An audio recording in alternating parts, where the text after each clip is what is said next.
Sobre los artículos, bueno, pues no sé si los habéis echado un vistazo, son artículos divulgativos, referencias y, bueno, intentando dar una visión lo más amplia posible sobre el tema.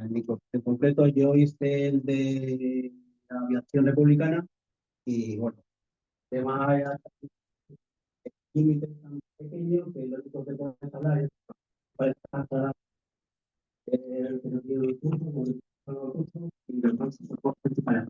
Pero las características principales y qué cosas eran buenas y qué cosas eran no tan buenas.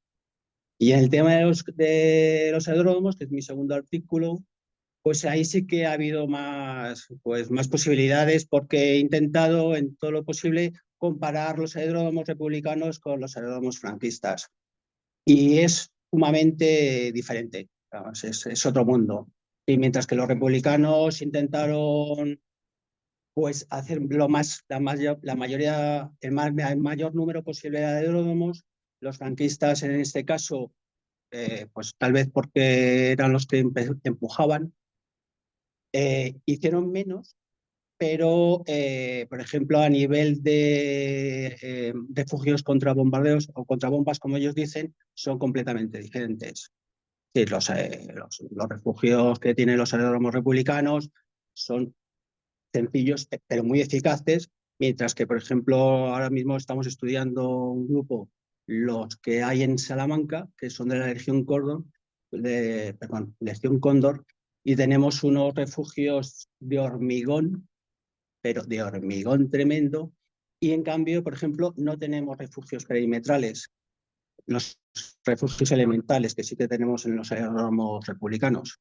Y es todo una filosofía totalmente distinta. Si queréis saber de alguna pregunta, yo creo que esto lo mejor es intentar... Al final la infraestructura de Pelé. Yo les voy a presentar brevemente en la revista los títulos que tiene, los autores escritos y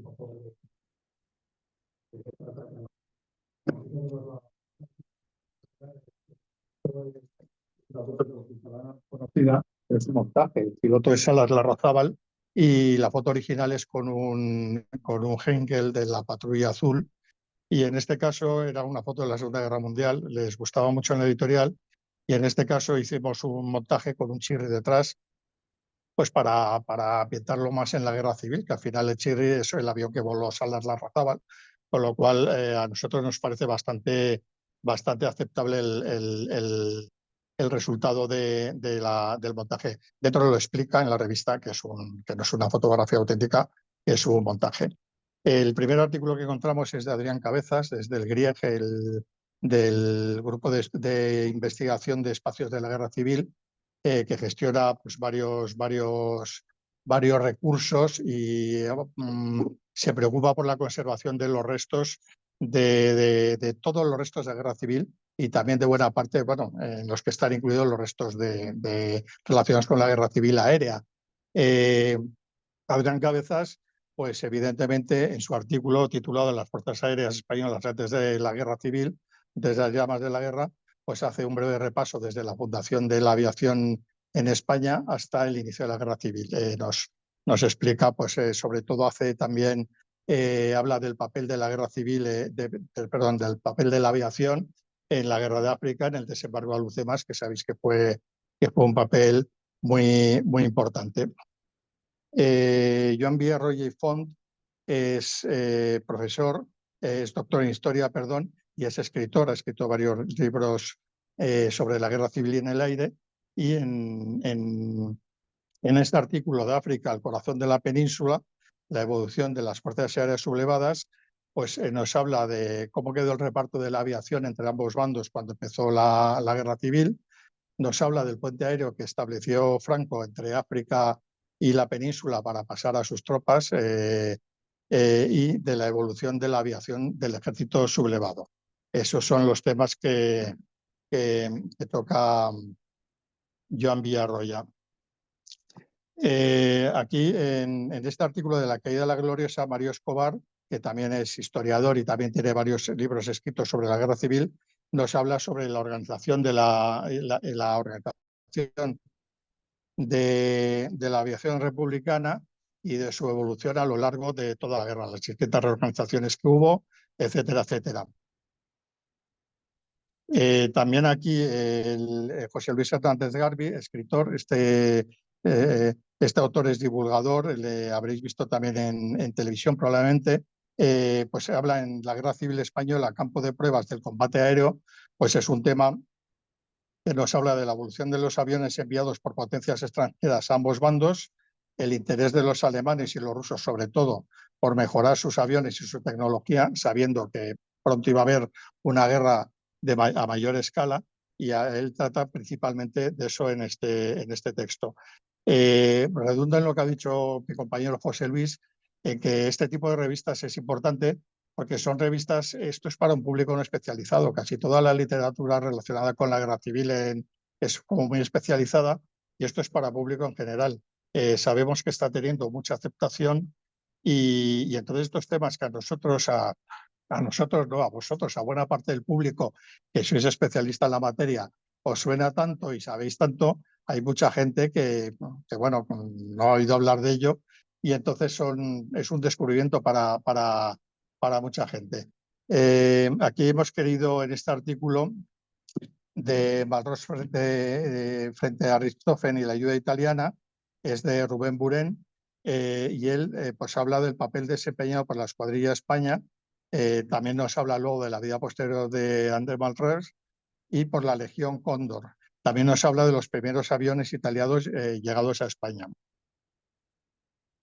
Este es otro artículo, en este caso de Pablo Snell, que es otro autor que le tenéis aquí en la sala, y es sobre la defensa antiaérea. Este artículo, bueno, Pablo es un arqueólogo especializado en guerra civil, tiene bastantes publicaciones y nos habla desde la evolución de la defensa aérea, desde la Primera Guerra Mundial, su utilización por ambos bandos en la guerra civil y la precariedad de medios de defensa antiaérea que tenían ambos bandos. Incluso las trampas que hacían hasta disparar cohetes de feria, en algunos casos muy extremos, son anecdóticos estos casos, pero existieron pues para que con las explosiones y el sonido los pilotos creyeran que les estaban disparando de verdad, y en algún caso les pusieron Sí. Es que los de internet también. hay problemas con internet para compartir la pantalla, por lo visto.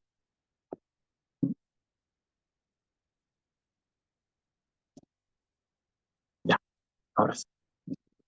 Se va a ver. Vale.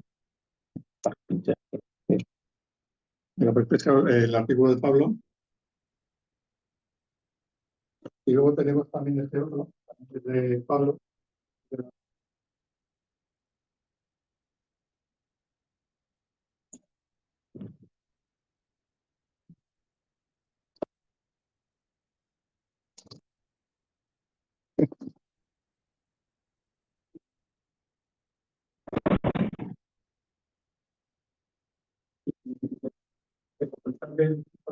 De los antiaéreos con distintas funciones, y se hacen estos refugios antiaéreos para conservar obras de arte. Nos habla, por ejemplo, del caso de las Torres de Serranos, un caso bastante conocido de cómo se refuerzan las Torres de Serranos, torres medievales del siglo XV, para guardar las obras del Museo del Prado. Se les mete hormigón, se refuerzan, etcétera, etcétera. Entonces, bueno, estas obras que luego acaban en el Castillo de Figueras, que se no hubo que fortificarle porque ya era una fortaleza, por si no había que meter más hormigón, porque es tan descomunal la obra que no hace falta reforzar aquello.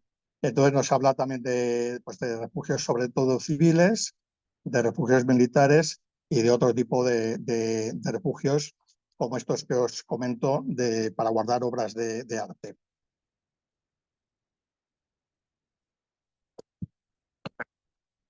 El siguiente artículo es de Manu Villatoro, es el póker aéreo de Franco. En él nos habla de los 4 ases, los 4 ases más letales del ejército sublevado. En el artículo nos narra la peripecia de 4 figuras destacadas de la aviación nacional, que son García Morato, el Mirlo Azul, Julio Salvador Díaz Perfumea, apodado el Mirlo Azul, Manuel Vázquez Sagastizábal y Arístides García López Rengel. También nos habla de Salah Larrazábal y también de varios pilotos alemanes con numerosas victorias. Son 18 artículos en total. El otro artículo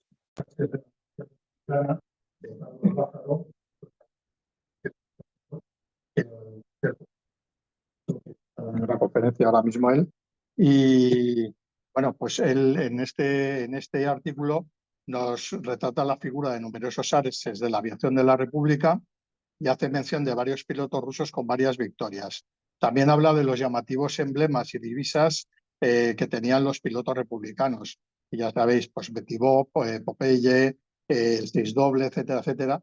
E incluso había algún avión escrito con lemas, como uno que ponía bebe sidrina y tira para adelante. O sea que de todo esto nos habla también Carlos Lázaro, que es un hombre pues, que conoce muy, muy bien el tema que trata.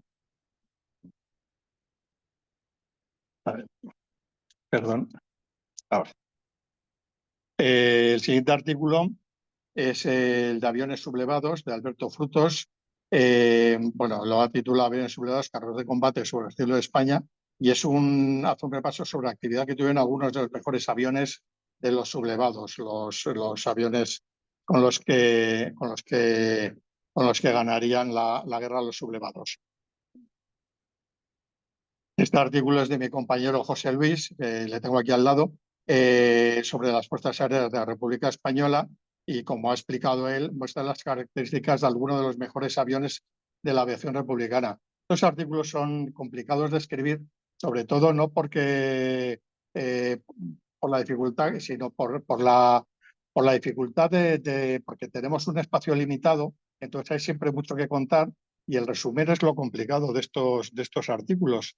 Entonces, ese es el verdadero reto al que se enfrentan los autores cuando escriben este tipo de artículos. ¿Qué cuento y qué no cuento? Porque siempre quieres escribir más y hay mucha materia, desde luego.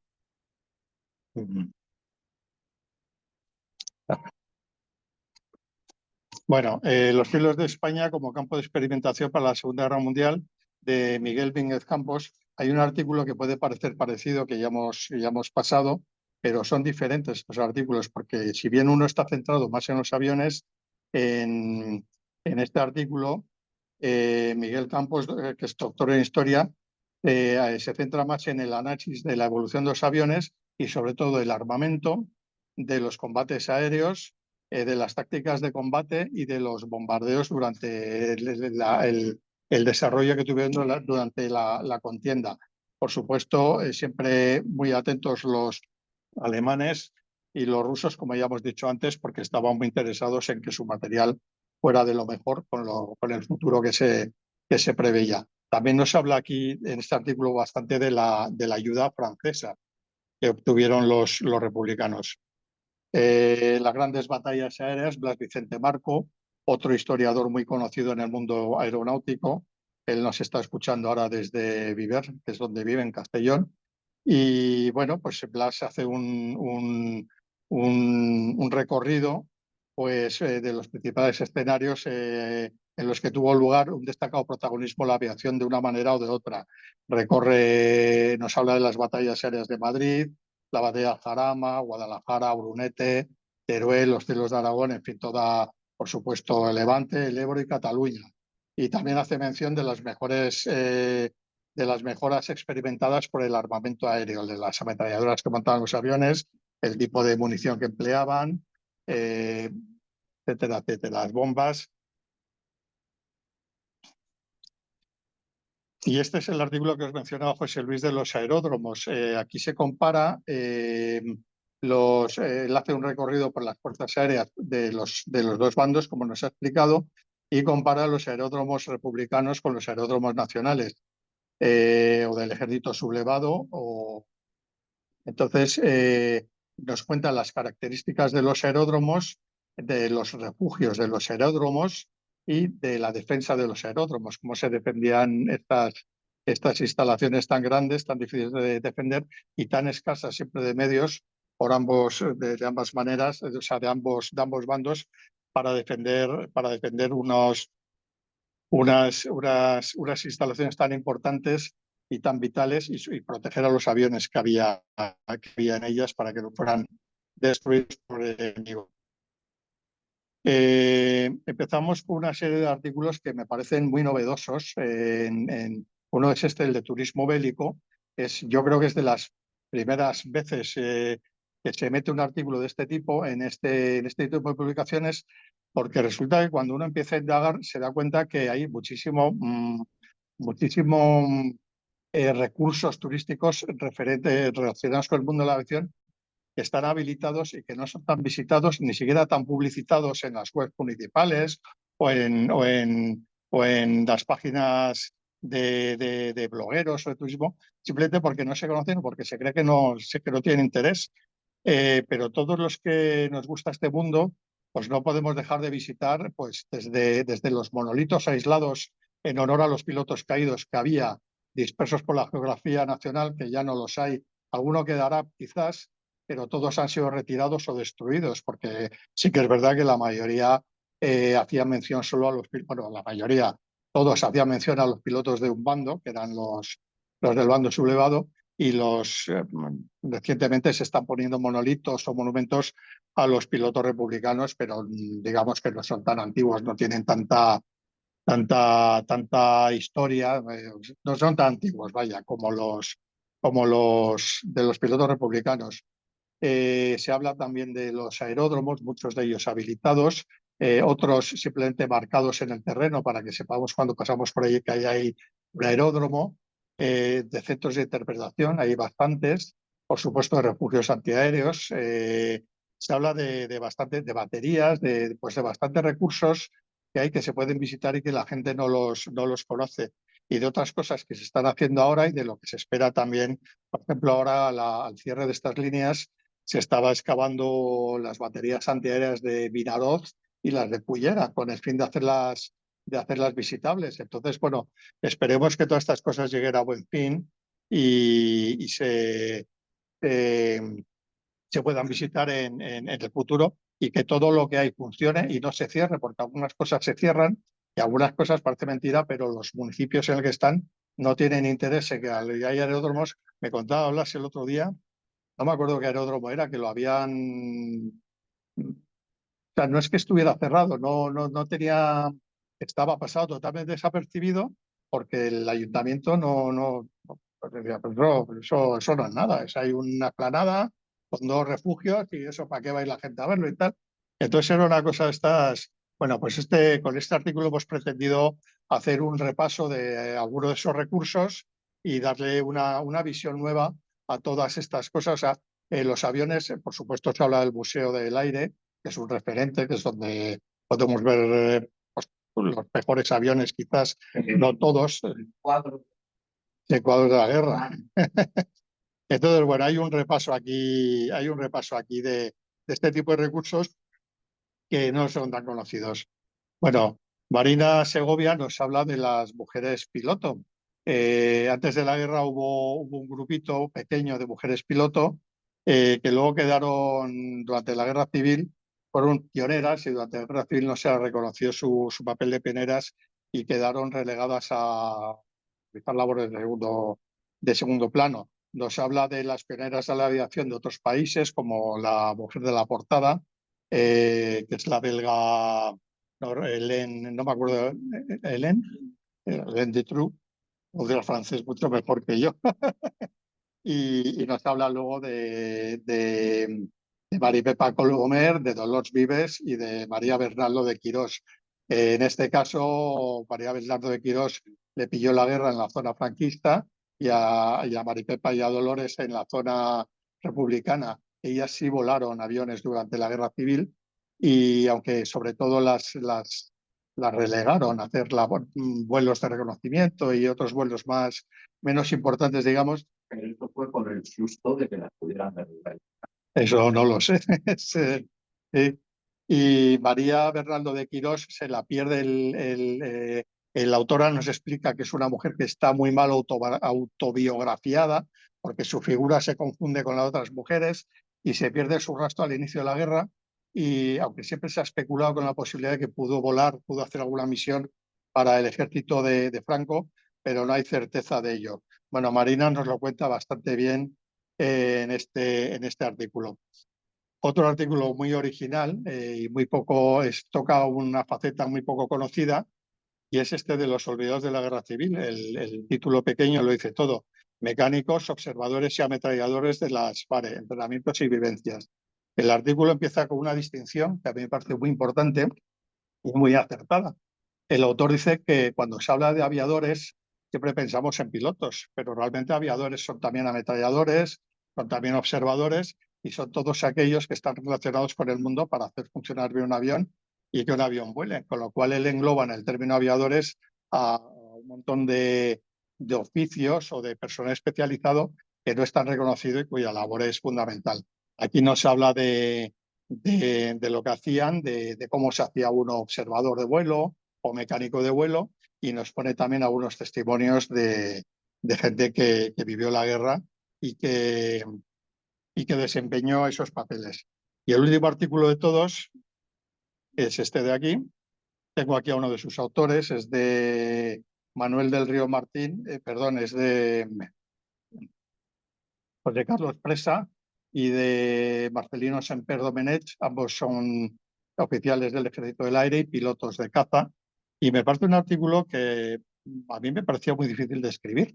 Y es el antes contra el ahora, la evolución de los combates aéreos. O sea, es un poco lo que podía sentir un piloto de caza de guerra civil y los medios con los que contaba un piloto de caza de guerra civil, y una comparación tan abismal como compararlo con un piloto de caza de un caza moderno, un F-18, cómo vive un piloto de caza en su cabina y a mí me parecía este artículo, digo, esto es muy difícil de escribir. Bueno, pues lo han escrito para mí de los mejores artículos de la revista, y encima que está muy bien escrito, con conocimiento, con cariño y muy, muy bien escrito. Me parece un artículo muy original, desde luego, y estos 4 últimos artículos, el turismo bélico, el de las mujeres, el de los mecánicos y este otro, me parecen un enfoque muy novedoso de todos estos temas tan especializados. Para terminar, voy a utilizar unas palabras que utilizan los autores de este artículo, Carlos Presa y Marcelino Sempere, en referente a todos los pilotos, a todos los aviadores, perdón, no a todos los pilotos, porque utilizamos el término aviador también. Ellos dicen, ellos refiriéndose a los pilotos, terminan su artículo con esta frase: que ningún relato o narrativa los despoje de su humanidad, que la tuvieron y mostraron en vuelos y textos. Y es cierto, tuvieron mucha humanidad y hay mucho heroísmo, diría yo, porque trabajaron en unas condiciones muy difíciles, volaban en unas condiciones muy difíciles y dieron la talla, vamos, de una manera pues, indiscutible, ¿no? Entonces, bueno, con esto termino la presentación, y para terminar del todo y antes de las preguntas, si queréis podemos ver un pequeño documental. ¿Eh? ¿Es qué? Me dicen que va a hablar Adrián antes, que está desde Barcelona, y bueno,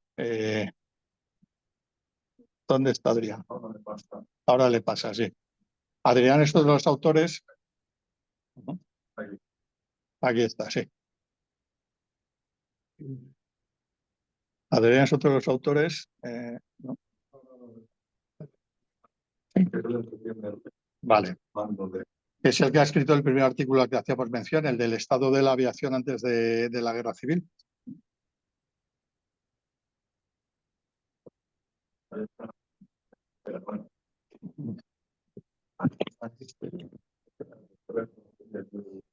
Es que como no hay micro, estoy haciendo preguntas. Si me permites una presentación, un segundito, ahora mismo digamos más.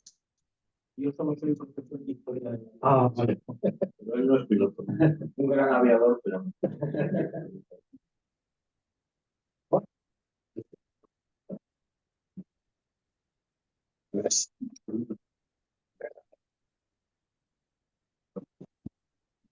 Bueno, si no, lo que hago. Adrián, no sé si nos oyes. Sí, hola, buenas. ¿Me oís?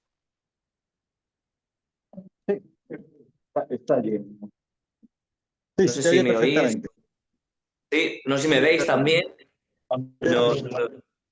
Sí, vale. No, simplemente nada, es que yo quiero dar las gracias tanto a Rafa como a José Luis, a Pablo y también Blas, que ha participado, ¿no? Que conozco y que me invitasteis a participar en esta revista, porque es que al final yo más que una revista lo veo como un libro, porque han salido, son como unas 200 páginas, es algo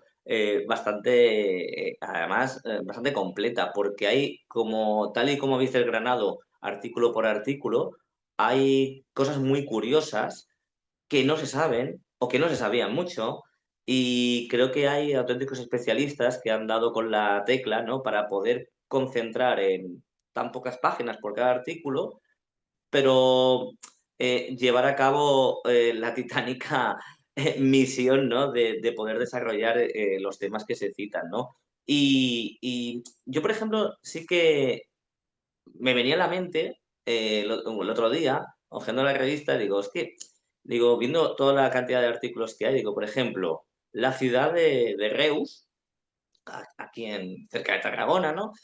Es una ciudad grande que tiene pues no tiene ningún libro específico sobre la guerra civil en Reus, pero en cambio tiene 3 libros dedicados a los bombardeos aéreos.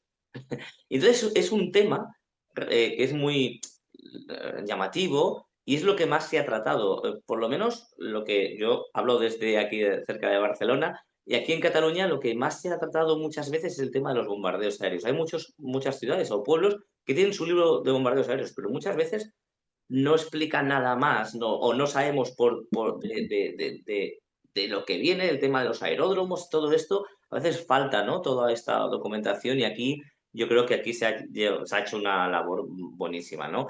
Por otro lado, también quería comentaros que está en el artículo, ¿no? Uno de los artículos que habla sobre los diferentes aeródromos que existen y tal.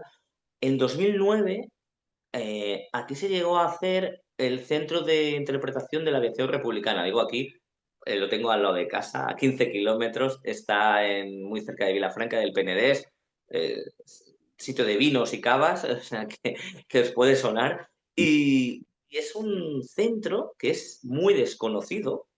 Sí, se hizo de nuevo, o sea, se construyó una especie de hangar en el cual dentro es este centro de interpretación, pero lo bueno que tiene es que tiene hasta el refugio antiaéreo que usaban los aviadores, los pilotos mecánicos, etcétera.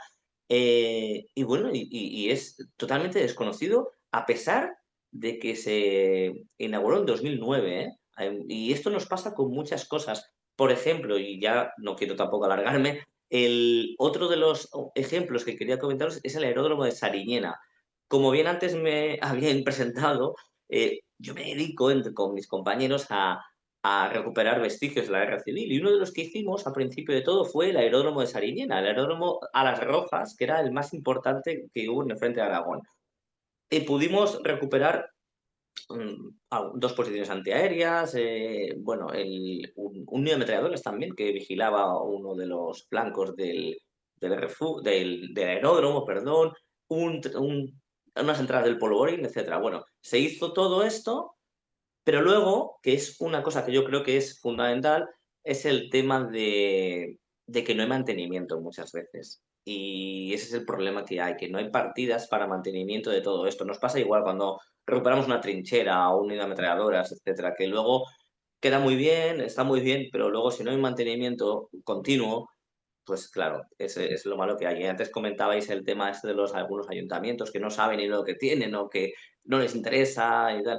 Pues eso, eso suele, lamentablemente, y a día de hoy suele pasar con muchos vestigios de la guerra civil, ¿no? Y en el caso de Sariñena, que fue el más importante que hubo, pues que además se conserva una parte de la pista que era de cemento y hay una Rosa de los Vientos, además, grande. O sea, hay cosas bueno, que mira, que es una pena, ¿no? Que no se pueda recuperar además, esa zona además quedó en propiedad privada. Pero bueno, simplemente solo os quería comentar esto, ¿no? Que la revista, a mí, bueno, yo apenas hice un artículo inicial que además casi no tocaba mucho el tema de guerra civil, es simplemente el inicio, ¿no?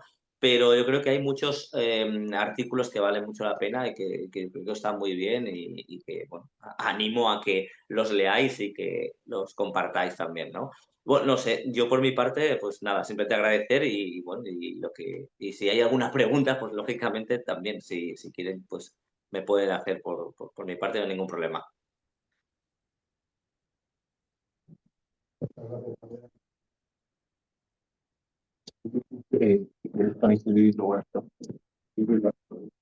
¿Eh? Sí, vamos a poner vídeo.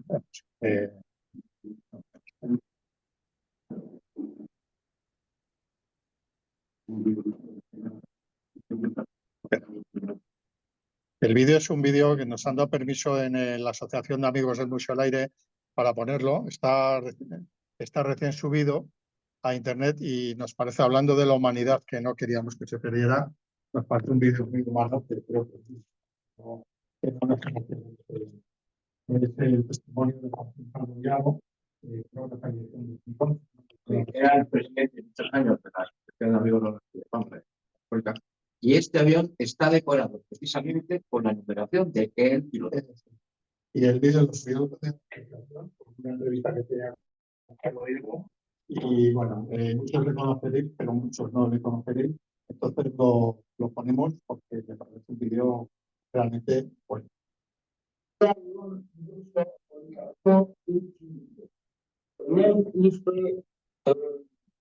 14 o 15 meses de guerra civil española. Me compenetré con él como si fuésemos entre persona y una sola cosa. La matrícula esta me cogí cuando el avión salió de fábrica y terminé y lo entregué en Barajas al terminación de la guerra en la rendición. Este es uno de los mejores aviones que había en aquella época.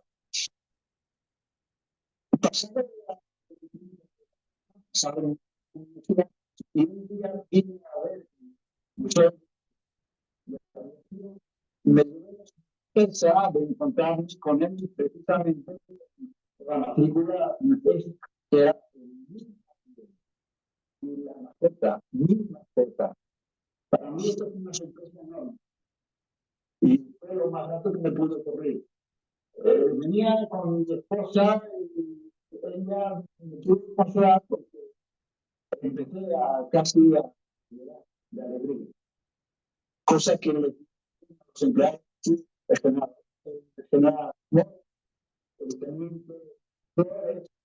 que me atendieron perfectamente y pues ya somos amigos.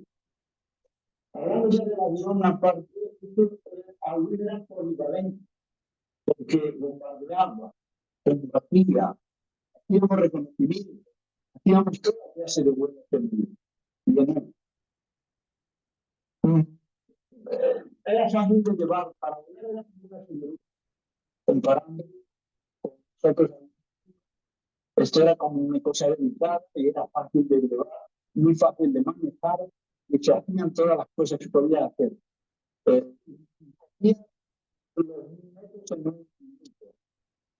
Lo dábamos en combates, eran terribles porque como teníamos mucha facilidad, los días pasaban un poco de nosotros. Aún el mismo Messerschmitt rehuía el combate yihadista. El Messerschmitt era superior a nosotros, pero si se le ocurría combatir, en el combate llevaba a perder con nosotros. El armamento de esto eran 4 ametralladoras de Pascal que tiraban 1200 por minuto, me parece recordar, que salían a través de la hélice. Se podía disparar con una palancita, podían ser todas a la vez. Además, si era preciso, había veces que 6 o 7 bombitas de 10 kilos que las tiraban en los planos y también se tiraba. O sea que con esto se hacía de todo. También recuerdo que en una ocasión, para sacar a la trampa enemiga, dejarla a cierto sitio que tenía interés, fui yo con una patrulla, volé por encima del aeropuerto donde estaban los pillados y me las llevé hacia frente. O sea que soy de participar. Por supuesto, esto es una maqueta a tamaño natural que lo han construido el museo. Cuando me preguntaron de qué me conocía, de qué me parecía, yo dije con toda sinceridad que era mejor que el de verdad. Por el detalle. Aquí en el avión de verdad va un cerrocito aquí y otro acá. Cuando había que tirarse para abrirlos, eso a muchos les ha costado hasta la vida, que se incendiaba. Y en cambio, lo tiene solo en una. O sea, todo es perfecto. Pero eso no sirve para nada. Porque cuando salía de fábrica funcionaba perfectamente, pero a los pocos tiempos de estar en acción, daba tantas vueltas como sabemos el mundo. De hecho, esto veíamos, la acción que hacíamos casi era de la carretera, que cuando no estaba, bajabas en la carretera a ver el nombre de la casilla, si decía Albacete, pues ya sabías que iba a ser. Y se llevaba, como era natural, casi más que por la instrumentación, los instrumentos del cuadro. Yo cuando me sonaba, cuando empezábamos a tirar, sonaba los dedos y sonaban de mí. El motor era fabuloso y muy duro y servía de por eso nosotros nos metíamos, procuramos nosotros años de frente, porque nosotros llevábamos la coraza del motor. Y este motor, como no era por ahí, entonces por líquido, había veces que yo llegaba con 3 y 4 miembros y en cambio andaba de maravilla. En la casa del tío, por ejemplo, si le daban un tiro en la camisa de cilindro, pues era una historia que se pedía. Estás en el vídeo, creo que es un vídeo muy humano, efectivamente, de un veterano encontrándose con su viejo avión. Y con esto, si queréis, iniciamos un turno de preguntas o de debate, lo que queráis, y bueno, pues estamos a vuestra disposición. Yo quiero decir varias cosas. Soy director del museo 20 años, fui el que atendía a cargo ya junto con mi compañero, el teniente Flores, entonces yo he escrito batallas de precedentes. El Congreso de 2006, que es lo más importante, dice el pacto de derecho, que me parece que no lo ponéis adecuadamente en la revista izquierda, claro. Lo dice Stanley Payne, dice que cuando Franco pone el ejército de África, según Stanley Payne, han ganado la guerra, aún y después yo hice también un bombardeo de América, porque yo discutiendo ustedes, pero bueno, yo en eso estoy totalmente de acuerdo. O sea, él mismo reconocía que el contrario está viendo más que. Bueno. Entonces, me gustan dos cosas que habéis dicho. Una, lo de María Bernardo de Quirón. La biografía del tal jefe cabo municipal de la policía de Vita es lo más desastroso que se ha podido utilizar. Algo terrorista. La familia está indignadísima con él. Parece ser que es de su décimo tercer apellido, Bernardo Quirón, y se pone Bernardo Quirón. Y respecto a esto, ahora diré dos cosas que acabo con ello, pero del tema de Joaquín Cano.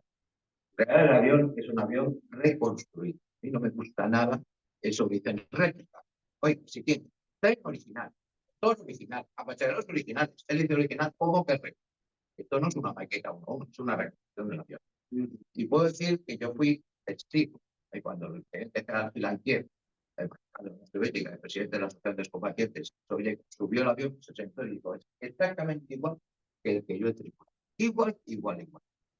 Y luego Joaquín Calvo, claro, replicó, pero hay algo en el que. Y es que hablamos con él y le preguntamos el número que tenía.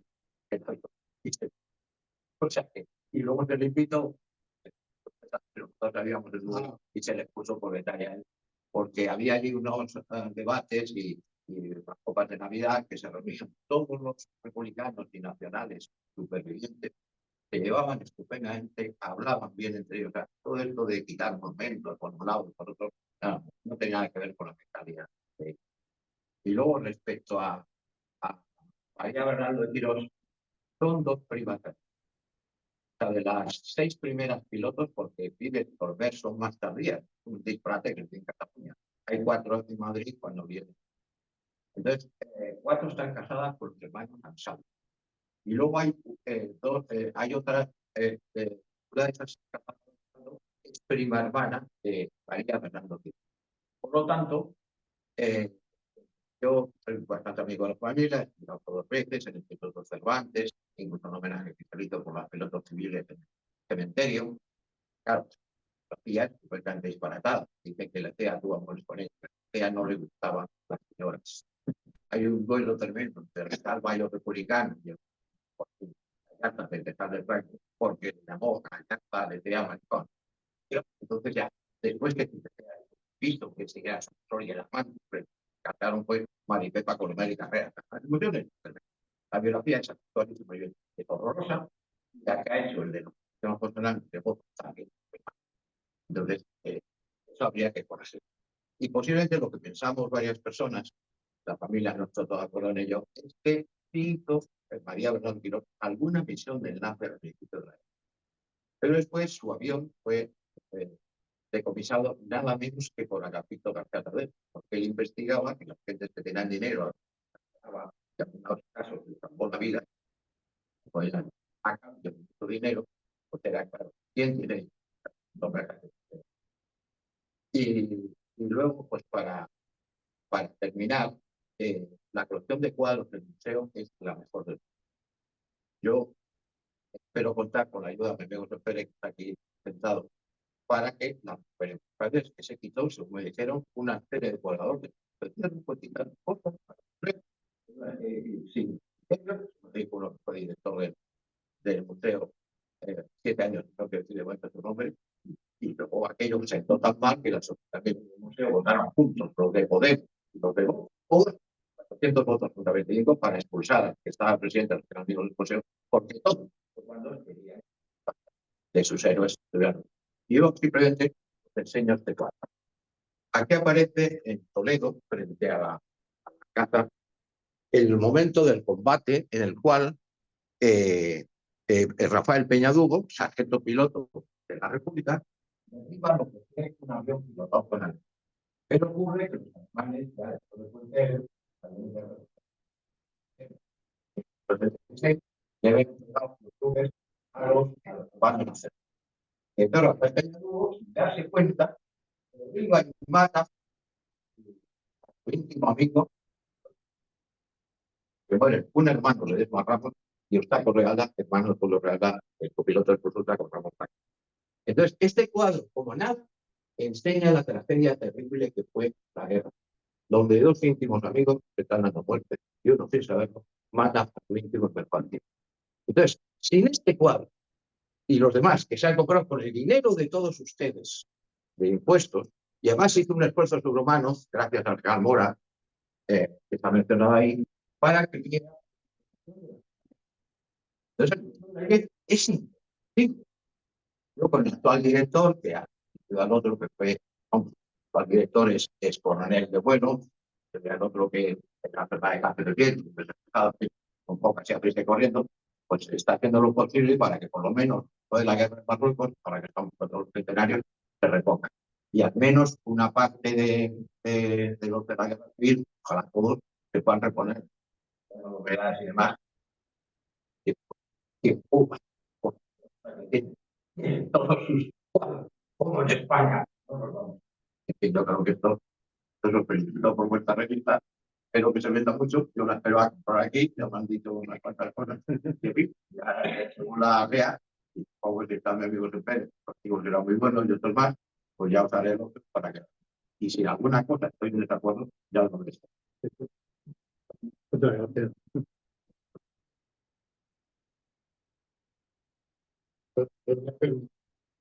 ¿Cuándo sale la revista? La revista estaría. Eso que vale.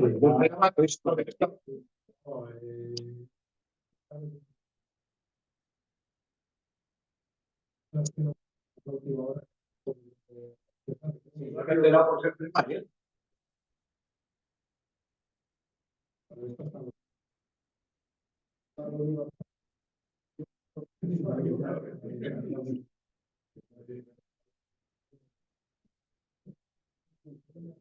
Pero, Hay una pero se puede encargar en papel también. ¿no? Hay una princesa, todo lo aeronáutico lo tiene porque está todo en un lugar.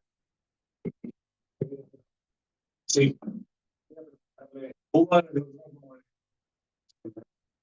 En Torrijos. En Torrijos o en el pueblo de y la cinta a la MIN, es decir, pasar de Merche, donde habían oído alemanes y tal. No sé por qué ficticio, eso te pegamos aquí. Una forma de salvaguardar los herederos republicanos era crear cañuelos en aviones y cañuelos en campos, es decir, campos en campos.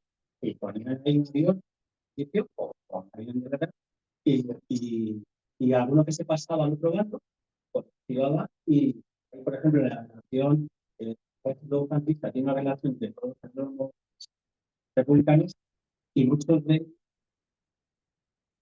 una parte de ellos, es decir, por ejemplo, en la mente me comenta, yo nunca he visto, consultando los archivos en Ávila y en Salvador, yo nunca he visto. Pero el de la portada, el de mi artículo, este artículo, es el de Vaca. Es el de No, vamos, lo único que quedan, como muchos son las vecinos, que son, están destruidas, y los restos de los refugios, y en algunos, con suerte, se puede encontrar los que estaban periféricos eran elementales, pero muchos pequeños refugios para el caso de almacenamiento especial. Por ejemplo, en Astuera, en Astuera Sur, los 7 refugios perimetrales que Sobre el aeródromo de Valciense, hay una salido hace poco, empieza a tomar estas salido muchos documentos gráficos de la guerra civil. Hace poco, hace un año, así como mucho, salieron unas imágenes del aeródromo de Valciense desconocidas de la Legión Cóndor. Yo las vi en internet y las debo tener guardadas por sorpresa. Pero estaba en una página de titula Toledo Olvidado. Sale el aeródromo de Valciense, se puede conocer un castillo detrás. Entonces ya no sabía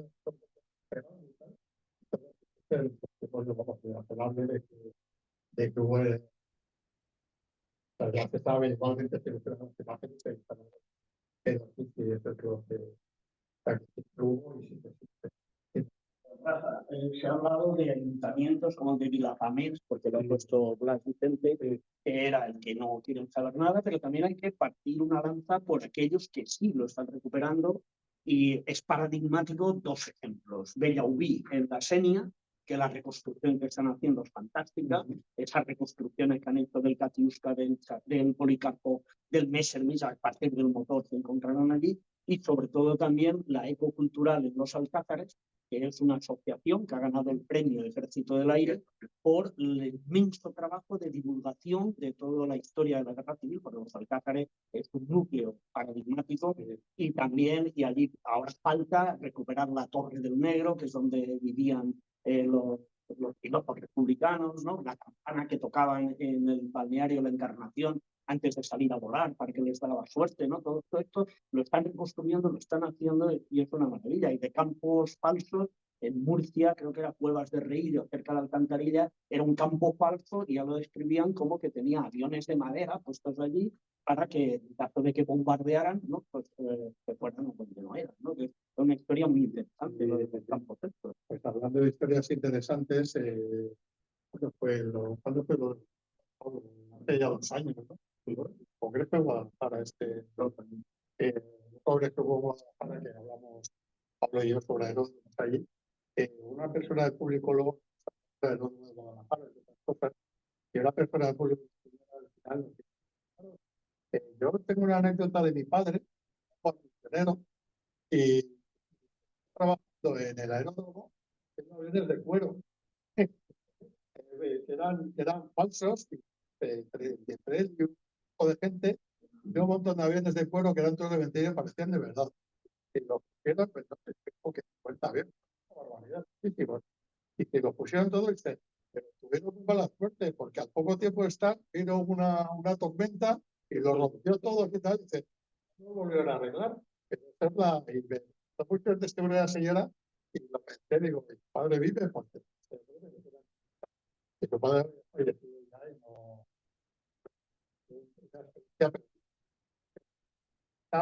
Y estas cosas que estamos permitiendo ahora.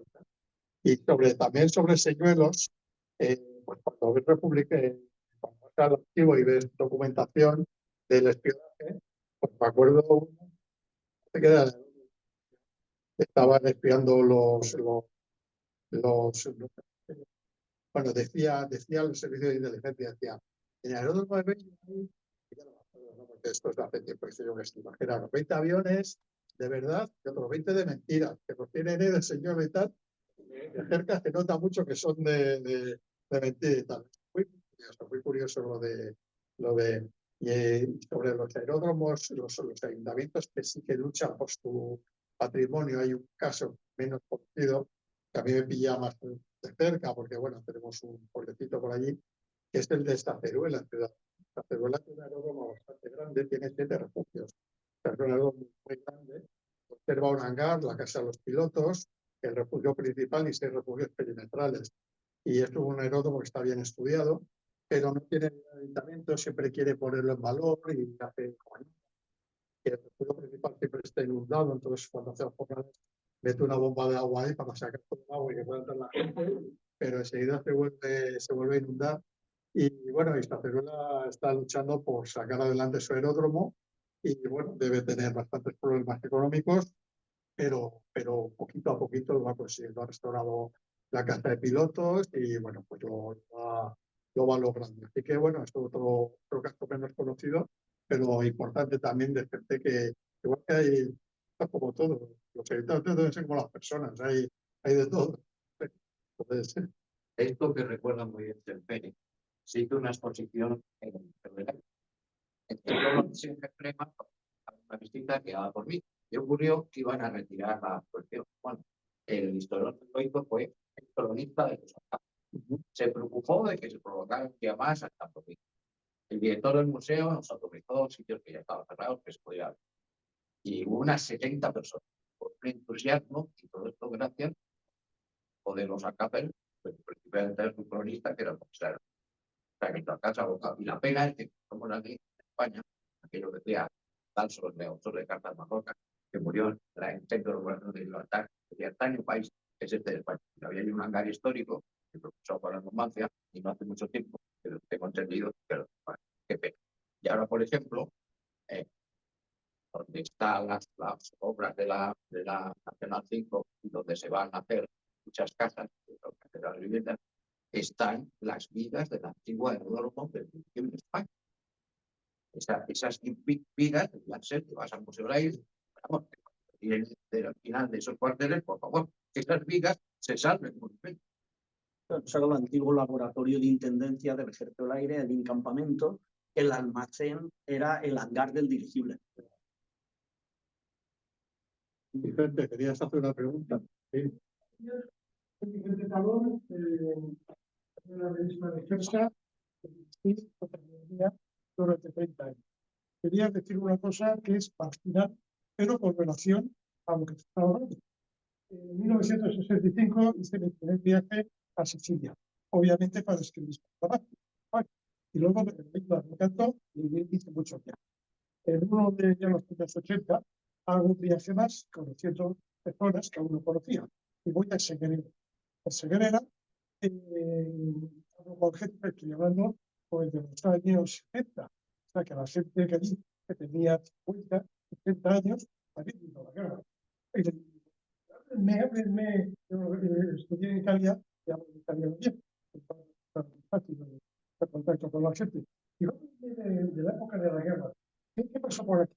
Voy a contar una anécdota genial, pero genial. Los italianos crean un falso aeropuerto y ponen unos aviones de pega de madera. Y entonces los ingleses, que son los hijos de su madre, pero que a veces tienen rasgo de humor, de mérito, pues descubren que son aviones de madera y les bombardean con bombas de madera. Y las bombas se guardaban en ellas en el ayuntamiento, lo cual me sirvió para publicar un reportaje en la Tele Pueblo. O sea, no tiene nada que ver directamente, pero indirectamente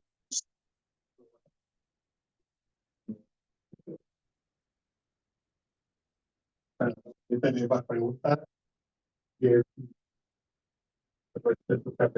más preguntas. He puesto por el chat. Si alguien quiere hacer alguna pregunta, puede activar el micro.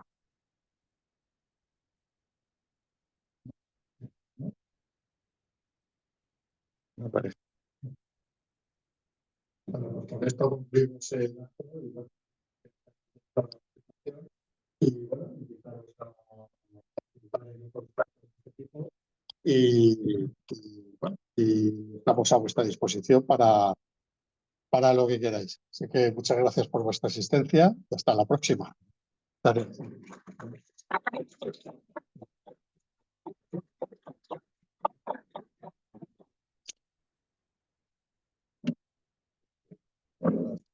Un abrazo fuerte para Vicente Marcelino, Adrián, Rafa, etcétera. Gracias a la revista por contribuir, divulgar y difundir nuestra cultura aeronáutica. Solo así podrán conservar los restos. Bueno, despedimos.